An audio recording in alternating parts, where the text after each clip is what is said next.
Frères et sœurs, nous sommes le 29 mars, dimanche des Rameaux et de la Passion.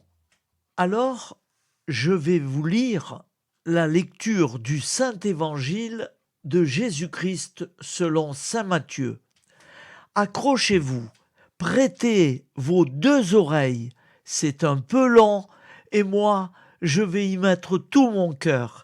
J'ai mon Jésus qui est à côté de moi. Sans sa présence à mes côtés, je pense que je n'y serais pas arrivé. Alors, c'est comme ça, Eiffel Cato. C'est comme ça que ça marche. Et ça marche. Au nom du Père et du Fils et du Saint-Esprit, Amen. En ce temps-là, l'un des 12, nommé Judas Iscariote, se rendit chez les grands prêtres et leur dit : « Que voulez-vous me donner si je vous le livre ? » Ils lui remirent 30 pièces d'argent. Et depuis, Judas cherchait une occasion favorable pour le livrer. Le premier jour de la fête des pains, sans levain, les disciples s'approchèrent et dirent à Jésus : « Où veux-tu que nous te fassions les préparatifs pour manger la Pâque ? » Il leur dit : « Allez à la ville chez un tel, et dites-lui : le maître te fait dire : mon temps est proche. C'est chez toi que je veux célébrer la Pâque avec mes disciples. » Les disciples firent ce que Jésus leur avait prescrit, et ils préparèrent la Pâque. Le soir venu, Jésus se trouvait à table avec les 12. Pendant le repas, il déclara : « Amen, je vous le dis, l'un de vous va me livrer. » Profondément attristés, ils se mirent à lui demander chacun à son tour : « Serait-ce moi, Seigneur ? » Prenant la parole, il dit : « Celui qui s'est servi au plat en même temps que moi, celui-là va me livrer. Le Fils de l'homme s'en va, comme il est écrit à son sujet, mais malheureux celui qui, le Fils de l'homme, est livré. Il vaudrait mieux pour lui qu'il ne soit pas né, cet homme-là. » Judas, celui qui le livrait, prit la parole. « Rabbi, serait-ce moi ? » Jésus lui répond : « C'est toi-même qui l'as dit. » Pendant le repas, ayant pris du pain et prononcé la bénédiction, le rompit, et, le donnant aux disciples, il dit : « Prenez, mangez, ceci est mon corps. » Puis, ayant pris une coupe et ayant rendu grâce, il la leur donna en disant : « Buvez-en tous, car ceci est mon sang, le sang de l'alliance versé pour la multitude en rémission des péchés.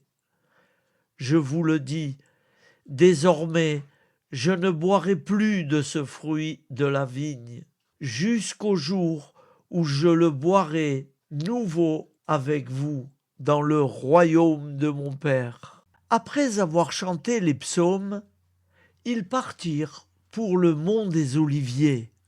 Alors Jésus leur dit : « Cette nuit, je serai pour vous tous une occasion de chute, car il est écrit : je frapperai le berger, et les brebis du troupeau seront dispersées.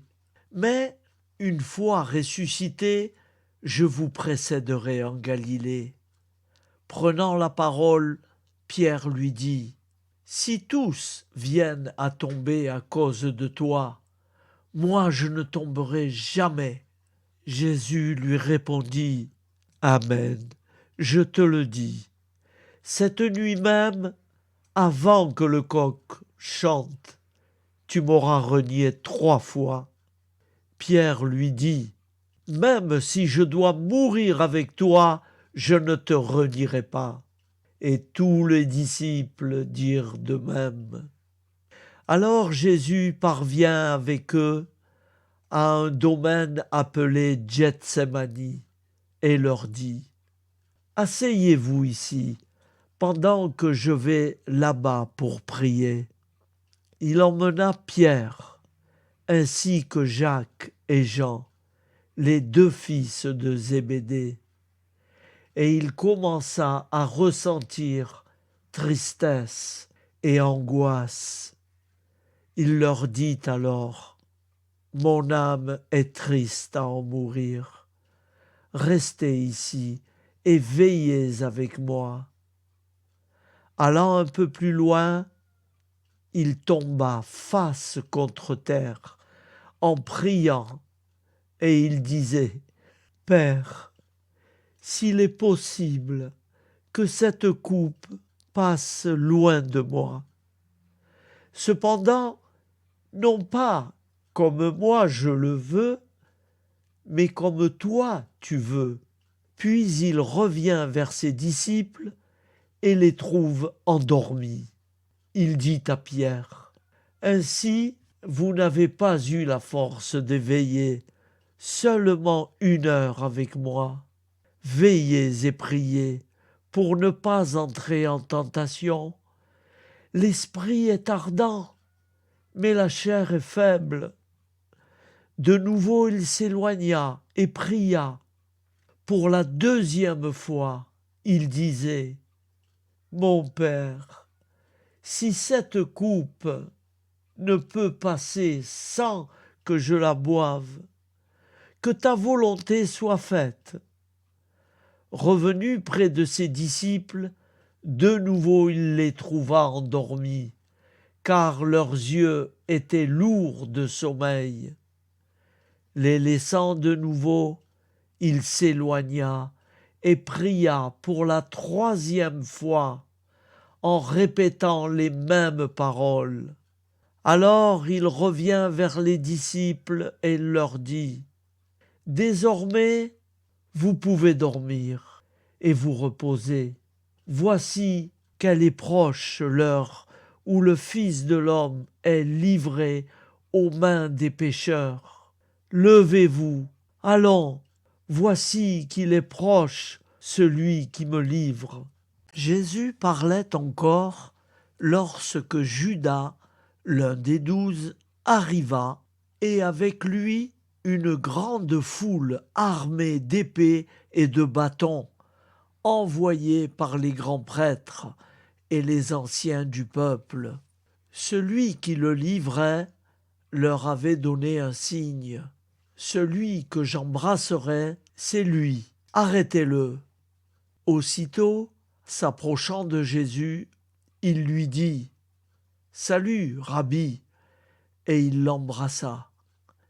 Jésus lui dit, mon ami, ce que tu es venu faire, fais-le.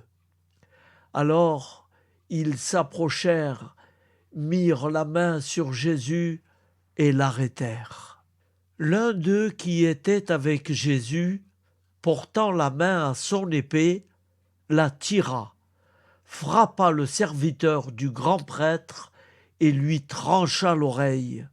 Alors Jésus lui dit, « Rentre ton épée, car tous ceux qui prennent l'épée périront par l'épée. Crois-tu que je ne puisse pas faire appel à mon Père? Il mettrait aussitôt à ma disposition plus de 12 légions d'anges.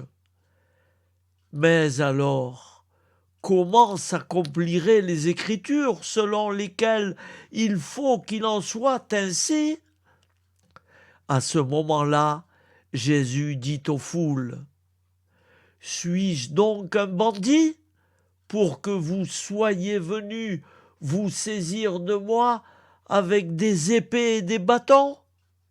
Chaque jour, dans le temple, j'étais assis en train d'enseigner, et vous ne m'avez pas arrêté. Mais tout cela est arrivé pour que s'accomplissent les écrits des prophètes. Alors tous les disciples l'abandonnèrent et s'enfuirent. Ceux qui avaient arrêté Jésus l'emmenèrent devant Caïphe, le grand prêtre, chez qui s'étaient réunis les scribes et les anciens. Quant à Pierre, il le suivait à distance jusqu'au palais du grand prêtre. Il entra dans la cour et s'assit avec les serviteurs pour voir comment cela finirait. Les grands prêtres et tout le Conseil suprême cherchaient un faux témoignage contre Jésus pour le faire mettre à mort. Ils n'en trouvèrent pas. Pourtant, beaucoup de faux témoins s'étaient présentés. Finalement, il s'en présenta 2 qui déclarèrent : « Celui-là a dit : je peux détruire le sanctuaire de Dieu et en 3 jours je le rebâtirai. » Alors le grand prêtre se leva et lui dit : « Tu ne réponds rien ? Que dis-tu des témoignages qu'il porte contre toi ?» Mais Jésus gardait le silence. Le grand prêtre lui dit : « Je t'adjure par le Dieu vivant de nous dire si c'est toi qui es le Christ, le Fils de Dieu. » Jésus lui répond : « C'est toi-même qui l'as dit. En tout cas, je vous le déclare, désormais, vous verrez le Fils de l'homme siéger à la droite du Tout-Puissant et venir sur les nuées du ciel. » Alors le grand prêtre déchira ses vêtements en disant : « Il a blasphémé. Pourquoi nous faut-il encore des témoins ? Vous venez d'entendre le blasphème. Quel est votre avis ? » Ils répondirent : « Il mérite la mort. » Alors ils lui crachèrent au visage et le giflèrent. D'autres le rouèrent de coups en disant : « Fais-nous le prophète, ô Christ, qui t'a frappé ? » Cependant, Pierre était assis dehors dans la cour. Une jeune servante s'approcha de lui et lui dit : « Toi aussi tu étais avec Jésus, le Galiléen ? » Mais il le nia devant tout le monde et dit : « Je ne sais pas de quoi tu parles. » Une autre servante le vit sortir en direction du portail, et elle dit à ceux qui étaient là : « Celui-ci était avec Jésus, le Nazaréen. » De nouveau Pierre le nia en faisant ce serment : « Je ne connais pas cet homme. » Peu après, ceux qui se tenaient là s'approchèrent et dirent à Pierre : « Sûrement, toi aussi tu es l'un d'entre eux. D'ailleurs, ta façon de parler te trahit. » Alors il se mit à protester violemment et à jurer : « Je ne connais pas cet homme. » Et aussitôt un coq chanta. Alors Pierre se souvint de la parole que Jésus lui avait dite : « Avant que le coq chante, tu m'auras renié 3 fois. » Il sortit et dehors pleura amèrement. Le matin venu, les grands prêtres et les anciens du peuple tinrent conseil contre Jésus pour le faire mettre à mort. Après l'avoir ligoté, ils l'emmenèrent et le livrèrent à Pilate, le gouverneur. Alors, en voyant que Jésus était condamné, Judas, qui l'avait livré, fut pris de remords. Il rendit les 30 pièces d'argent aux grands prêtres et aux anciens. Il leur dit : « J'ai péché en livrant à la mort un innocent. » Ils répliquèrent : « Que nous importe ? cela te regarde. » Jetant alors les pièces d'argent dans le temple, il se retira et alla se pendre.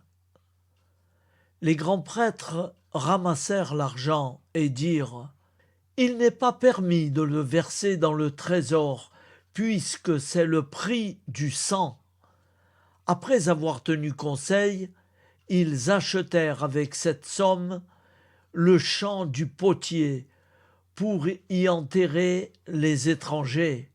Voilà pourquoi ce champ est appelé jusqu'à ce jour le champ du sang.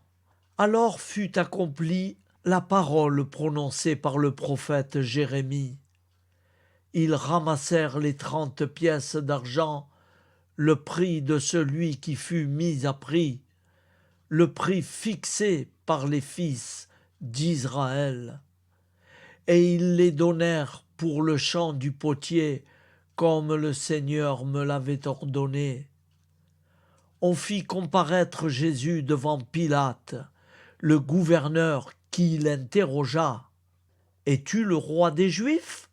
Jésus déclara: « C'est toi-même qui le dis. » Mais tandis que les grands prêtres et les anciens l'accusaient, il ne répondit rien. Alors Pilate lui dit: « Tu n'entends pas tous les témoignages portés contre toi ?» Mais Jésus ne lui répondit plus un mot, si bien que le gouverneur fut très étonné. Or, à chaque fête, celui-ci avait coutume de relâcher un prisonnier, celui que la foule demandait. Il y avait alors un prisonnier bien connu, nommé Barabbas. Les foules s'étant donc rassemblées, Pilate leur dit: « Qui voulez-vous que je relâche, Barabbas ou Jésus, appelé le Christ ?» Il savait en effet que c'était par jalousie qu'on avait livré Jésus. Tandis qu'il siégeait au tribunal, sa femme lui fit dire: « Ne te mêle pas de l'affaire de ce juste, car aujourd'hui j'ai beaucoup souffert en songe à cause de lui. » Les grands prêtres et les anciens poussèrent les foules à réclamer Barabbas et à faire périr Jésus. Le gouverneur reprit: « Lequel des deux voulez-vous que je relâche ?» Ils répondirent: « Barabbas. » Pilate leur dit: « Que ferai-je donc de Jésus appelé le Christ ?» Ils répondirent tous: « Qu'il soit crucifié. » Pilate demanda: « Quel mal a-t-il donc fait ?» Il craignait encore plus fort. « Qu'il soit crucifié. » Pilate, voyant que ses efforts ne servaient à rien, sinon à augmenter le tumulte, prit de l'eau et se lava les mains devant la foule en disant: « Je suis innocent du sang de cet homme. Cela vous regarde. » Tout le peuple répondit: « Son sang, qu'il soit sur nous et sur nos enfants. » Alors il leur relâcha Barabbas. Quant à Jésus, il le fit flageller et le livra pour qu'il soit crucifié. Alors les soldats du gouverneur emmenèrent Jésus dans la salle du prétoire et rassemblèrent autour de lui toute la garde. Ils lui enlevèrent ses vêtements et le couvrirent d'un manteau rouge. Puis, avec des épines, ils tressèrent une couronne et la posèrent sur sa tête. Ils lui mirent un roseau dans la main droite et, pour se moquer de lui, ils s'agenouillaient devant lui en disant: « Salut, roi des Juifs !» Et après avoir craché sur lui, ils prirent le roseau et le frappaient à la tête. Quand ils se furent bien moqués de lui, ils lui enlevèrent le manteau, lui remirent ses vêtements et l'emmenèrent pour le crucifier. En sortant, ils trouvèrent un nommé Simon, originaire de Cyrène, et ils le réquisitionnèrent pour porter la croix de Jésus. Arrivé en un lieu dit Golgotha, c'est-à-dire lieu du crâne, ou calvaire, ils donnèrent à boire à Jésus du vin mêlé de fiel. Il en goûta, mais ne voulut pas boire. Après l'avoir crucifié, ils se partagèrent ses vêtements en tirant au sort, et ils restaient là, assis à le regarder.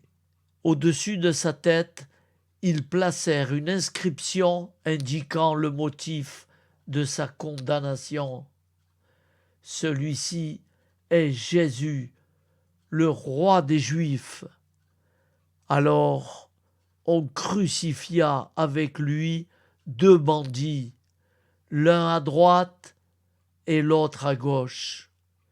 Les passants l'injuriaient en hochant la tête. Ils disaient: « Toi qui détruis le sanctuaire et le rebâtis en 3 jours, sauve-toi toi-même, si tu es le Fils de Dieu, et descends de la croix. » De même, les grands prêtres se moquaient de lui avec les scribes et les anciens, en disant: « Il en a sauvé d'autres, il ne peut pas se sauver lui-même.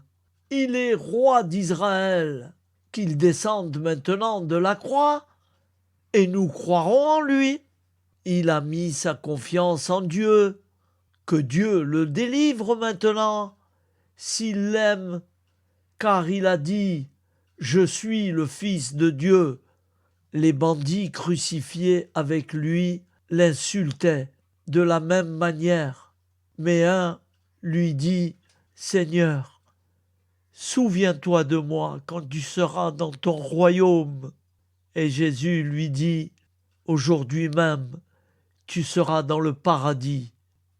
À partir de la 6e heure, c'est-à-dire midi, l'obscurité se fit sur toute la terre jusqu'à la 9e heure.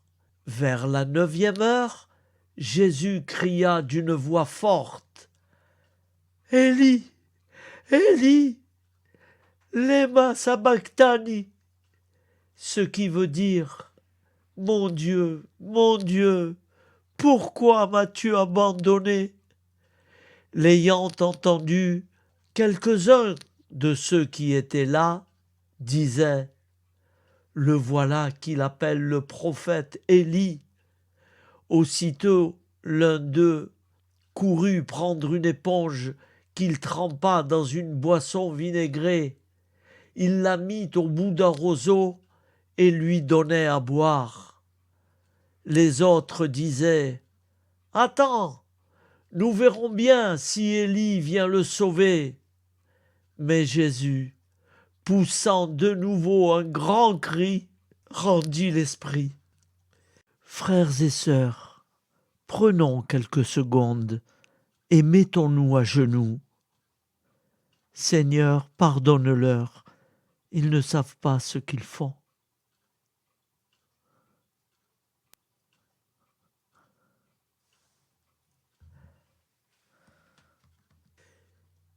Et voici que le rideau du sanctuaire se déchira en 2. Depuis le haut jusqu'en bas, la terre trembla et les rochers se fendirent. Les tombeaux s'ouvrirent. Les corps de nombreux saints qui étaient morts ressuscitèrent. Et, sortant des tombeaux, après la résurrection de Jésus, ils entrèrent dans la ville sainte et se montrèrent à un grand nombre de gens. À la vue du tremblement de terre et de ces événements, le centurion et ceux qui, avec lui, gardaient Jésus, furent saisis d'une grande crainte et dirent: Vraiment, celui-ci était le Fils de Dieu. Il y avait là de nombreuses femmes qui observaient de loin. Elles avaient suivi Jésus depuis la Galilée pour le servir. Parmi elles se trouvait Marie-Madeleine, Marie, mère de Jacques et de Joseph, et la mère des fils de Zébédée. Comme il se faisait tard, arriva un homme riche, originaire d'Arimathie, qui s'appelait Joseph et qui était devenu lui aussi disciple de Jésus. Il alla trouver Pilate pour demander le corps de Jésus. Alors Pilate ordonna qu'on le lui remette. Prenant le corps, Joseph l'enveloppa dans un linceul immaculé et le déposa dans le tombeau neuf qu'il s'était fait creuser dans le roc. Puis il roula dans une grande pierre à l'entrée du tombeau et s'en alla. Or, Marie-Madeleine et l'autre Marie étaient là, assises, en face du sépulcre. Le lendemain, après le jour de la préparation, les grands prêtres et les pharisiens s'assemblèrent chez Pilate en disant: Seigneur, nous nous sommes rappelés que cet imposteur a dit de son vivant: 3 jours après, je ressusciterai. Alors donne l'ordre que le sépulcre soit surveillé jusqu'au 3e jour, de peur que ses disciples ne viennent voler le corps et ne disent au peuple: il est ressuscité d'entre les morts. Cette dernière imposture serait pire que la première. Pilate déclara: Vous avez une garde. Allez organiser la surveillance, comme vous l'entendez. Ils partirent donc et assurèrent la surveillance du sépulcre en mettant les scellés sur la pierre. Acclamons la parole de Dieu. Louange à toi, Seigneur Jésus. La suite, nous la connaissons. Jésus, 3 jours après, est ressuscité. Seigneur Jésus-Christ, je te confie toutes les personnes qui ont suivi avec sagesse, qui ont suivi ta passion, et moi-même. Voilà, Seigneur, s'il te plaît, nous te confions nos peines, nos tristesses, nos souffrances, nos douleurs, notre espérance dans ce monde qui est devenu incertain. S'il te plaît, Seigneur, prends pitié, entends nos prières. Au nom du Père et du Fils et du Saint-Esprit, ainsi soit-il. Notre Père qui es aux cieux, que ton nom soit sanctifié, que ton règne vienne, que ta volonté soit faite sur la terre comme au ciel. Donne-nous aujourd'hui notre pain de ce jour.